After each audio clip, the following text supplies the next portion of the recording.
এটা তুমি কি করলে দিদিভাই? না মানে বরণ ডালায় তো কলার ছড়া দিতে হয়, কিন্তু তুমি তো কলাগুলোকে ছিঁড়ে ফেললে। তোমার নিয়ম আমাকে শেখাতে এসো না তো।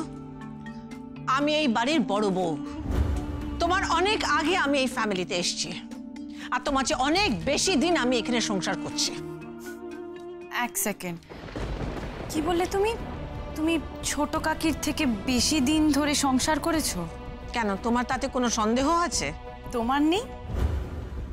মম, সংসার করা কাকে বলে তুমি কি জানো? শুধুমাত্র নিজের পজিশন বা জোর গলায় সংসারের মানুষকে দাবিয়ে রাখাকে সংসার করা বলা হয় না। মম, সংসার করার প্রথম নিয়ম হলো সংসারের মানুষকে ভালোবাসা, সংসারটাকে ভালোবাসা, যেটা তুমি কোনোদিনও করতে পারোনি। এখন তুমি চুপ করো। দেখো, আজকে একটা বিশেষ দিন, আজকের এই বিশেষ দিনে এইসব ছোটখাটো কথা নিয়ে। ছোট কাকি, এইসব ছোট ছোট জিনিসই কিন্তু জমে জমে একটা বড় পাহাড়ের মতন হয়ে যায়, যেটাকে ডিঙিয়ে সংসারের একটা মানুষ আর একটা মানুষের কাছে পৌঁছতে পারে না। একটা মেয়ে তার মার কাছে পৌঁছতে পারে না, হাজবেন্ড তার ওয়াইফের কাছে পৌঁছতে পারে না। তুমি কি বলতে চাইছো কাকন? আমি এটাই বলতে চাইছি মম, যে ভুল করলে সেটা স্বীকার করতে শেখো। সেটাই বরণডালা সাজানোর কাজ থেকেই হোক বা নিজের জীবন, নিজের সংসারটাকে সাজানোর কাজে। আসলে কি বলো তো মম, তুমি না কোনোদিনও ভালোবেসে সংসারটা করতে পারোনি, তাই সংসারের কাছ থেকে তুমি কিছু শিখতে পারোনি আর সংসারকে তুমি কিছু দিতে পারো।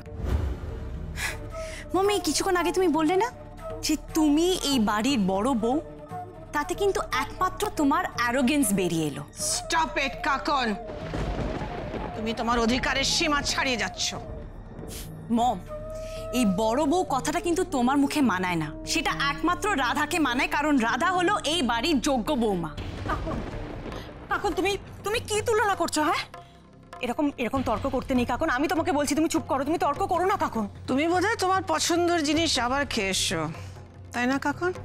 না মম, আমি একদম ঠিক আছি, আই এম অ্যাবসলিউটলি নর্মাল। কিন্তু আমি যা বলতে চলেছি তাতে কারোর রাতের ঘুম উড়ে যেতে পারে।